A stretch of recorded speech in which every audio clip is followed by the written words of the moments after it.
Hello student, today I am going to explain you lesson 12 Kabir from your English reader book. Kabir lesson बहुत ही interesting सा lesson है. आपको मैं हिंदी में explain करूँगी. आप समझ पाओगे कि कबीर कौन थे. हालांकि आपको देख के ही लग रहा होगा कि ये जो फोटो है वो लेसन से ही रिलेटेड है. जी हाँ, यही कबीर हैं. दिखने में ऐसे ही लगते थे वो. और वो एक बुनकर थे, जुलाहे थे. तो चलिए let's start. Kabir was a great poet and saint who lived in Indian 100 of years ago. Kabir एक महान कवि थे और साधु थे, संत थे, जो बहुत साल पहले, बहुत सैकड़ों सालों पहले इंडिया में रहते थे. He preached people to love each other.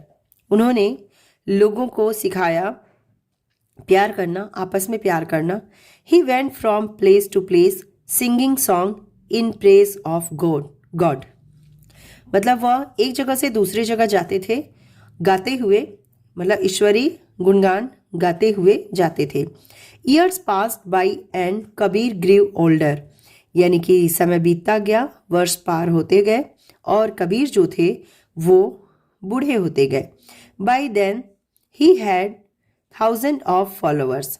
और तब तक उनके हजारों फॉलोअर्स हो गए थे. यानी कि उनके मतानुयायी, उनके मत को मानने वाले हजारों लोग हो गए थे, अनुयायी. Kabir songs and poems tell us. Kabir के जो गीत थे और कविताएं टेल अस, हमसे कहती हैं दैट गॉड इज एवरीवेयर. क्या कहती हैं? कि ईश्वर हर जगह है, everywhere. His writings show that, मतलब उनकी जो लेख थे वो दिखाते हैं that he was a true saint. वो एक सच्चे संत थे. A few of his couplets, यानी कि उनके कुछ दोहे, कल्प्रेट्स का मतलब होता है दोहा, are given here which show that, मतलब उनके द्वारा जो दिए गए थे वो शो करते हैं, दिखाते हैं that he was a great thinker and a social reformer too. कि वह बहुत ही महान चिंतक थे, यानी कि सोचने वाले, और सोशल रिफॉर्मर, समाज का सुधार करने वाले भी थे वे.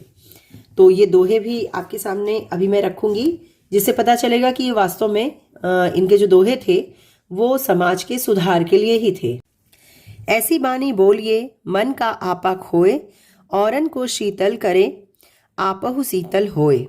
मतलब ऐसी बानी हमें बोलनी चाहिए, ऐसी भाषा बोलनी चाहिए, मन का आपा खोए, जो मन को हर लेने वाला हो, सबके मन को भाने वाला हो. औरन को शीतल करे, दूसरों को भी ठंडक दे, आपहु शीतल होए, और अपने को भी ठंडक दे. यानी कि हमें अच्छी बानी बोलनी चाहिए, किसी को कटु वचन नहीं बोलना चाहिए. दूसरा है कबीरा खड़ा बाजार में सबकी मांगे खैर.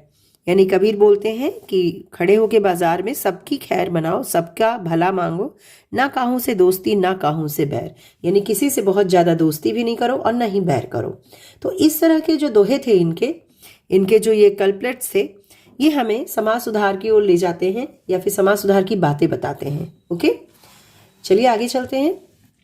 कबीर टॉट एवरीवन, यानी कबीर ने सभी को सिखाया टू लव गॉड, ईश्वर को प्यार करो. ही ऑलवेज सेड, वो हमेशा कहते थे, Kabir is the child of Allah and Ram. कि कबीर जो है, यानी मैं जो हूं, वो अल्लाह और राम दोनों के बच्चे हैं. यानी यहाँ पे आपको क्या दिख रहा है? अल्लाह एंड राम. कि वो धर्म, ये जो हिंदू और मुसलमान हैं, इस तरह की चीजों में विश्वास नहीं करते थे. दोनों ही की ये उपासना करते थे, दोनों को ही ये मानते थे, अल्लाह राम सब एक हैं ये मानते थे, और अपने को इन दोनों के ही संतान मानते थे. But people did not like this. लेकिन जैसा कि हमेशा होता है समाज में, कुछ लोग जो थे वो इस चीज को नहीं पसंद करते थे. They took him to the emperor. वे लोग जो थे, शुरुआत की बात है जब इनके अनुयायी नहीं हुए, फॉलोअर्स नहीं थे, तब की बात है. तो लोग उन्हें नापसंद करते थे क्योंकि वे अल्लाह और राम को मिला देते थे. उन्होंने राजा के पास वो लोग ले गए उनको पकड़ के कि ये पागल सा आदमी है और देखो ये क्या कह रहा है. The emperor heard people's complaint, यानी कि राजा ने सुना पीपल के complaint, and order his soldiers, और अपने सैनिकों को आदेश दिया, throw this man into the river. इस मैन को, इस आदमी को रिवर में फेंक दो. थ्रो यानी फेंक देना. द सोल्जर्स थ्रेव कबीर, सोल्जर्स ने फेंक दिया कबीर को इनटू द रिवर, नदी में फेंक दिया। But he did not drawn, लेकिन वह डूबे नहीं। ड्रॉन का मतलब डूबना, डूबे नहीं। ओके, आगे देखो। The next time they put him in a hut and set fire to it, मतलब अगली बार उन लोगों ने, जब वो डूबे नहीं नदी में, तो उन लोगों ने एक हट में, एक झोपड़ी में उनको बैठा दिया और सेट फायर टू इट, और उस पर आग लगा दी। द हट बर्न, यानी कि हट जो झोपड़ी थी वो जल गई, burn down. But Kabir was safe, लेकिन फिर भी कबीर सेफ थे, उनको कुछ नहीं हुआ। अब बड़ी आश्चर्य की बात है ना। चलो आगे देखते हैं क्या हुआ।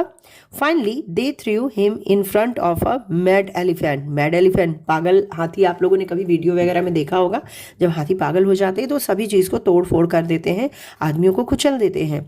तो फाइनली यानी कि अंततः, लास्टली वो लोग थक गए तो उन्होंने थ्रू, उनको फेंक दिया, him in front of a mad elephant, पागल हाथी के सामने फेंक दिया।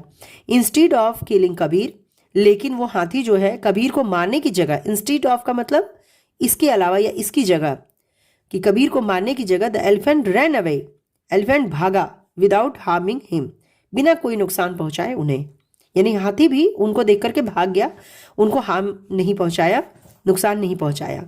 On being defeated several times, यानी कि इस तरह से कई बार हार जाने के बाद, मतलब कि कबीर को नुकसान नहीं पहुंचाने का, the emperor set Kabir free, emperor जो राजा थे उन्होंने कबीर को फ्री कर दिया, यानी कि जाओ भैया, हाथ जोड़े, अब तो आपका, मैं कुछ नहीं कर सकता, है ना, वो भी हार मान गए। When Kabir dead his natural death, जब वो बूढ़े होके और नेचुरल डेथ मरे, वो जब मर गए, हिज फॉलोअर्स क्वेरल, यानी कि उनके जो अन्यायी थे, उनको मानने वाले थे, वो लड़ने लगे आपस में, अमंग देमसेल्फ, आपस में लड़ने लगे, quarrelled. The Muslims wanted to bury his body, यानी कि मुस्लिम जो है वो उनकी बॉडी को बरी करना चाहते थे, यानी कि दफनाना चाहते थे, बरी मीन्स दफनाना। And the Hindus wanted to burn his body, और जो हिंदू थे उनकी बॉडी को जलाना चाहते थे, जैसा कि होता है, आप लोग भी जानते होंगे, हिंदुओं में जलाया जाता है।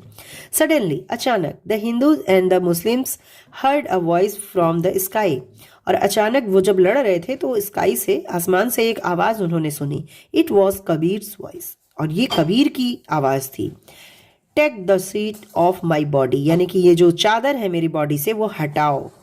When they remove the sheet, जब उन लोगों ने बॉडी से चादर हटाई, they did not find the body in its place, उन लोगों ने उनकी बॉडी नहीं पाई, उस जगह पे उनकी बॉडी नहीं थी। In this place there were some flowers, यानी कि उसकी जगह पे कुछ फूल थे रखे हुए। So the Muslims took one half, यानी कि मुस्लिम ने आधे ले लिए of the flowers, while the Hindus took the other half, और आधे हिंदुओं ने ले लिया, यानी कि जो फूल रखे थे, बॉडी के तो टुकड़े कर नहीं सकते थे वो लोग बरी करने के लिए और बर्न करने के लिए, तो उन्होंने फूल को आधा आधा बांट लिया और अपने हिसाब से उसको अंतिम संस्कार जो थे वो किया अपने अपने धर्म के हिसाब से। तो ये थी आपका ये था पूरा लेसन। और इससे इस लेसन में इंटरेस्टिंग ये है कि कबीर उस जमाने में भी कुछ दोहे इस तरह से, कुछ क्या सारे दोहे उनके इस तरह के थे कि आज के दौर में भी वो प्रासंगिक है। और ये लेसन आपको समझ में आया होगा, आई होप। इसका जो क्वेश्चन आंसर है अगले वीडियो में आपको मिल जाएगा। अच्छी लगी वीडियो तो आप लोग लाइक कर दीजिए और शेयर कीजिए ज़्यादा से ज़्यादा। नए हैं तो सब्सक्राइब तो करेंगे ही आप। सब्सक्राइब करने के बाद जो बेल आइकन है ना उसको बचा दिया कीजिए, और मतलब कि उसको प्रेस कर दिया कीजिए और उसको ऑल पे सेट कर दीजिए। ओके, तो इस तरह जितने भी आपके लेसन्स हैं वो कंप्लीट हो जाएंगे और इसका जो क्वेश्चन आंसर है वो अगली वीडियो में आपको मिलेगा। ओके, तब तक के लिए goodbye and take care.